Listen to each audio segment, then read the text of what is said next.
So this is the real Wargamer. This is a target of opportunity. I have a window here to knock out a video, and I definitely want to, but this is also rushed. Raid. Now I probably should have known that I could not come back to Raid, come back to playing Raid without being majorly distracted by all the different things that I want to see, would like to see in this type of play experience. So I thought that it is my intention to pick up Raid again and get going, but I thought I would make this video so I can get a bunch of things out that are bouncing around in my head, and then should be able to move on. Should be able to move on. Okay, right away.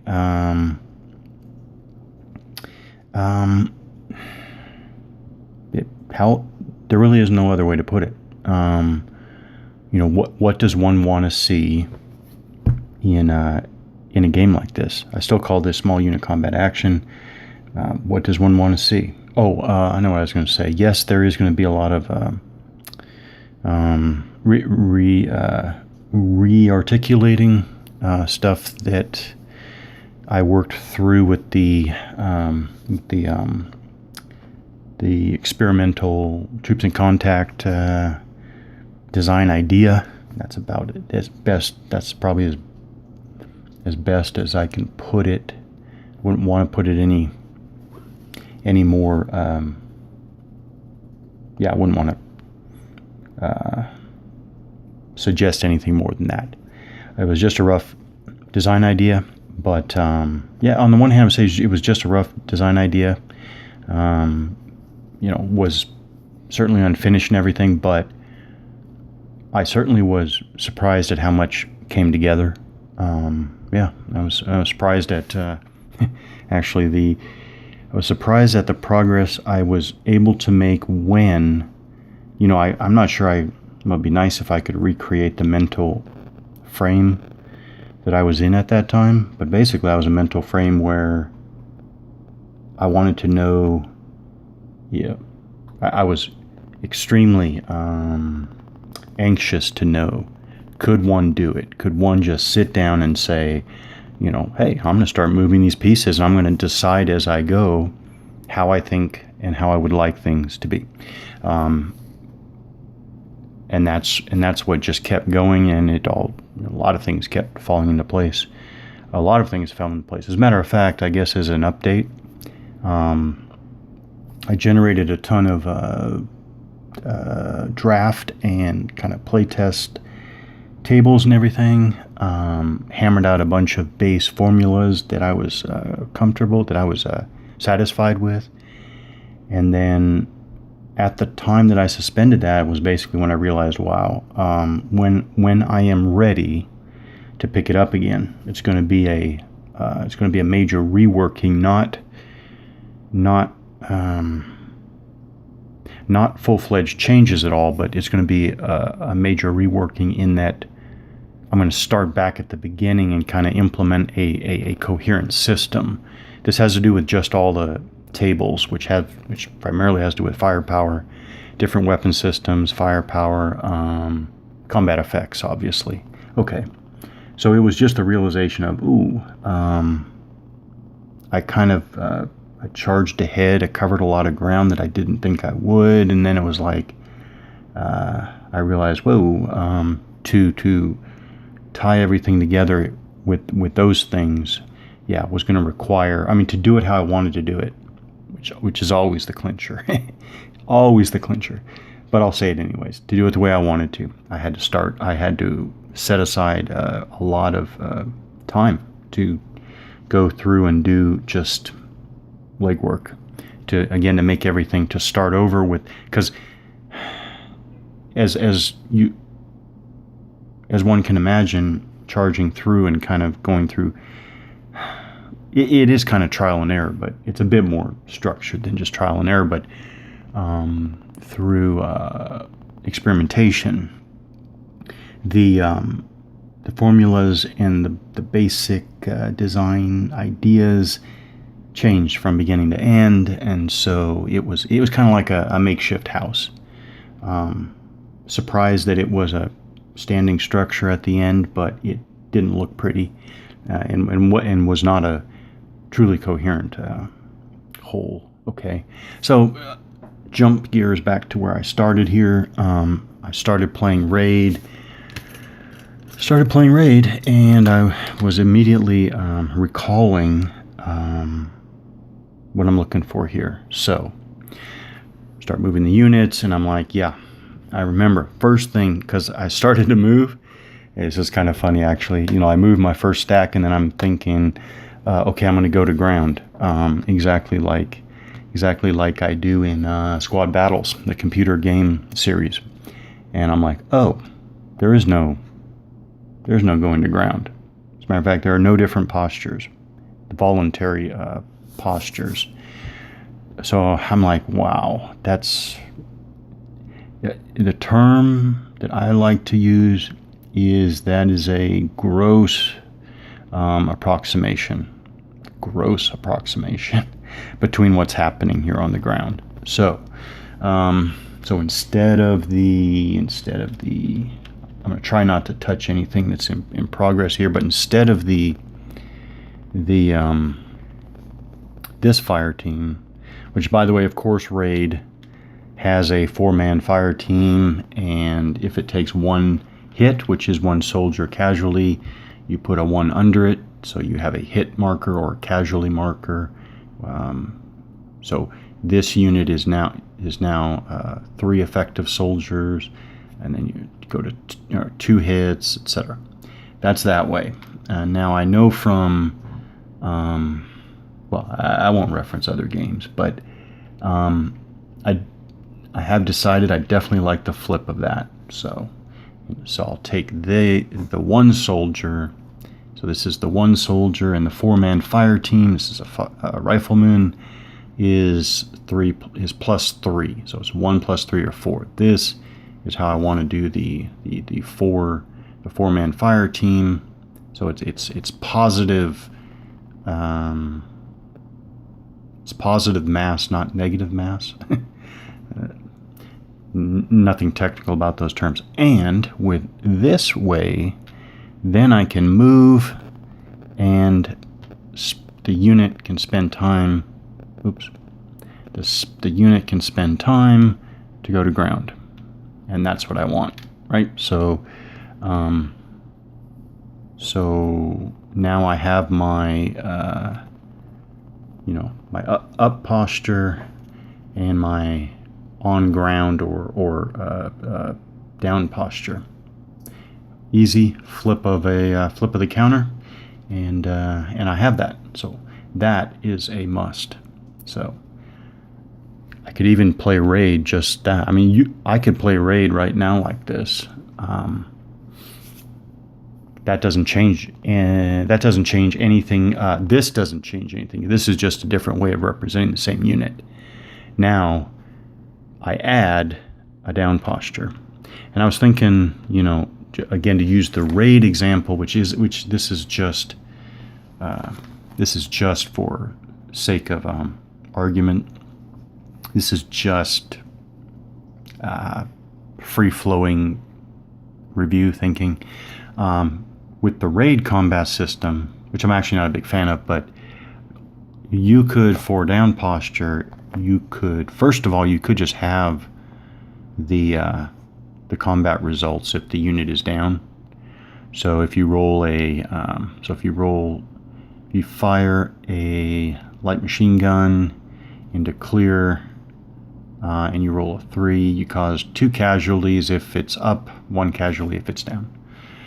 I think, and then I was thinking, but you also want to change the observation point costs to show that it's harder to see units that are down than up. Okay. So there's that. You know what? I'm not going to try to throw out a lot. I'm going to actually go with my thinking the other day. At about that time in my thinking, I was like, oh yeah, Oh yeah, now I remember.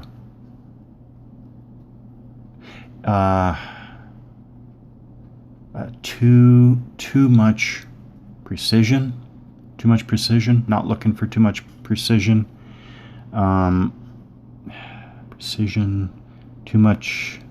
Not looking for too much. Kind of a rational system. Okay.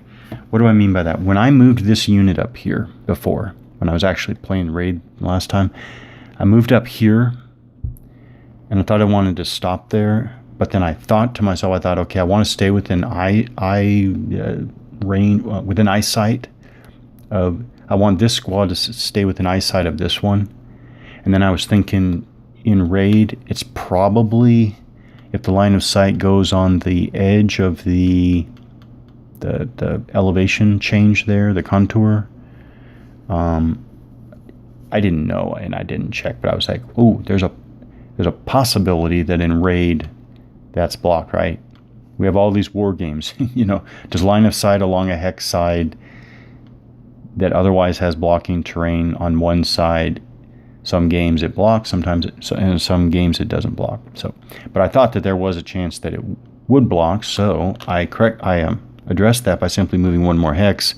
Then I said to myself, now I'm sure that they will be within eyesight.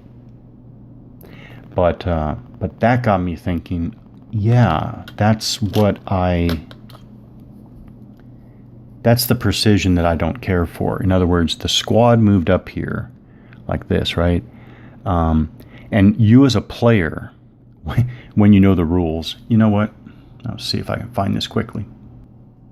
Okay, it sounds like I was actually surprised how hard it was to find something to go with. But it sounds like that line of sight passing along the hex side is not blocked for Raid. But the point, let's just say that interpretation of the rules is correct. I'm not certain of that, but let's just say along the hex side there, contour line, let's say by the rules, line of sight is not blocked. So what I'm getting at is, with knowing the rule, the player knows that if it moves to that hex right there, it knows that it's going to still be in line of sight to its friendly unit here.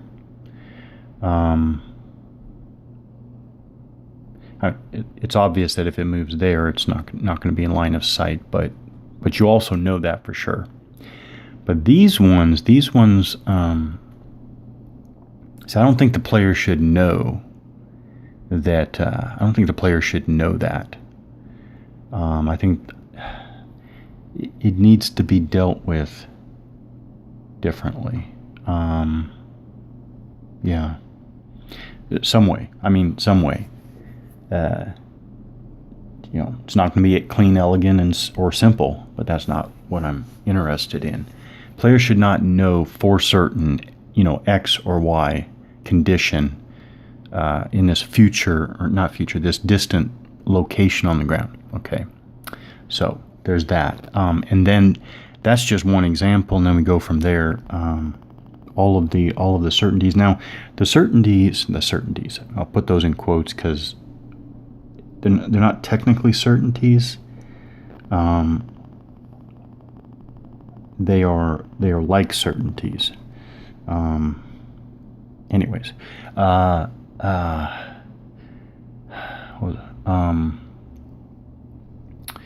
those certainties may not be an issue if these are fire teams, which they are. This is 25-meter hexes, and yet the turns are an hour, which is, I tried to choose something ridiculous. At the ground and unit scale, and ground scale also means terrain scale, by the way. We always talk about ground scale, but it's also terrain scale. But anyways, what I mean by terrain scale? Terrain scale means that if a unit is, and by the way, I shouldn't talk out of order here. Heavy 6. There we go. Wait a minute. A unit may trace a line of sight into one heavy or building terrain hex max. Yeah, see, that's ability X regardless of the number of... Yeah, see, that's not... No, they didn't do it. They didn't do it. What I mean by terrain scale, by the way, is... I'm trying to use the example here. Try to use my own separate thing without using the... So, terrain scale means, to me, if a unit is here, or even better yet, here, and there are even better examples around here, but terrain scale means that this foliage is if the foliage graphic represents real foliage on the ground, I mean, that is really just 10 meters wide. And again, it's the certainty that 10 meters of foliage, just like every other 10 meters of foliage on this entire map, always blocks line of sight. Now, we can certainly discuss, okay, what does line of sight really represent? We can talk about what the physical graphic actually means. So maybe there's all this other stuff around, but the green foliage graphic represents what is dense enough to block line of sight of some type. Yeah.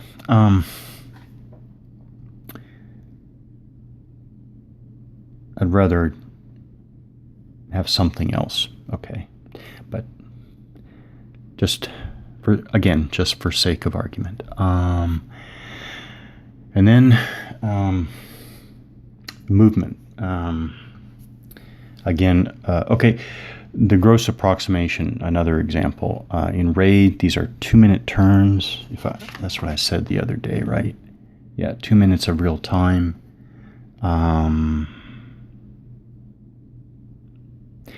What does that mean? Well, certainly if a fire team, let's say, has been reduced to one soldier, especially if that one soldier is in the woods. Let's move the enemy away. One soldier in the woods left of this fire team, a 2-minute turn.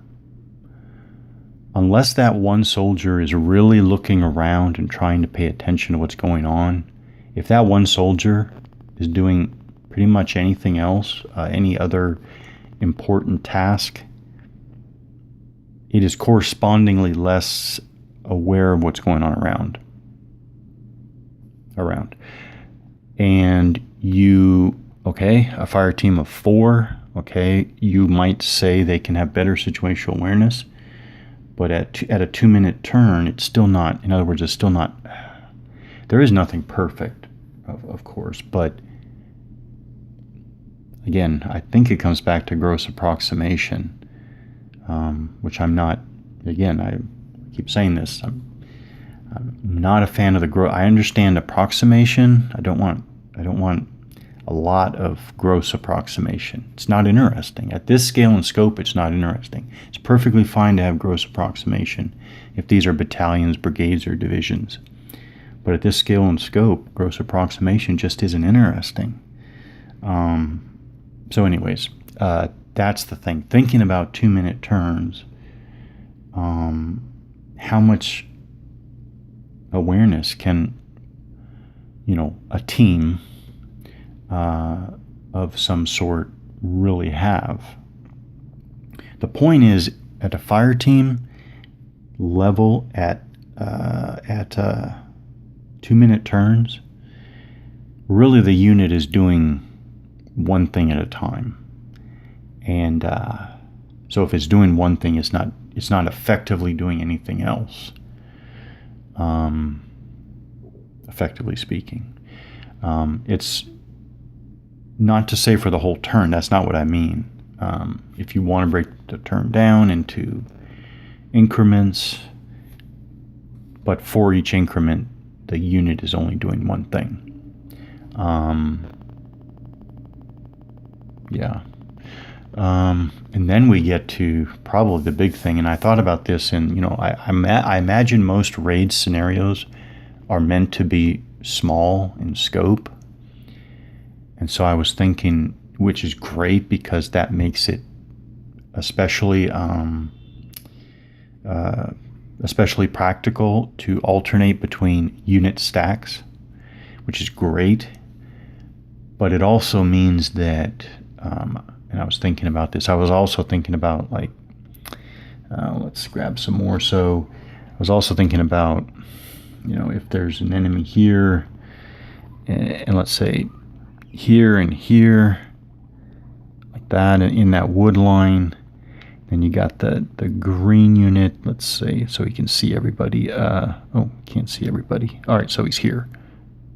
It's a little close, but the idea, especially for a 2-minute turn, the idea that this unit is only going to engage, again, like these 25-meter patches, just not realistic enough. Now I do remember that if I remember correctly, well, I do remember. I should wait. Let me rephrase. I do remember that I thought the casualty rates were especially high in this game. Now it'll be interesting to play raid again here, which I really do plan on doing. It'll be interesting to see if I have that same impression. Now, if it's the gross approximation, it doesn't work. So okay, yes, the argument could be, okay, it's 2 minutes. So when this unit fires at this unit, and I think it's fairly easy for that 4-man team, let's say, to easily be cut in half, if I remember correctly. All right, so 2 casualties. And again, I think if the argument is, well, this unit fairly easily, that's a very relative statement, fairly easily caused 2 casualties and halved that unit, then the argument is, well, it is 2 minutes, a 2-minute turn. Well, okay, but if it's a 2-minute turn, I'd like the unit to be able to, let's say, cause 1 casualty there and cause a 2nd casualty way down here. I mean, if it's a 2-minute turn, why shouldn't it be able to do that?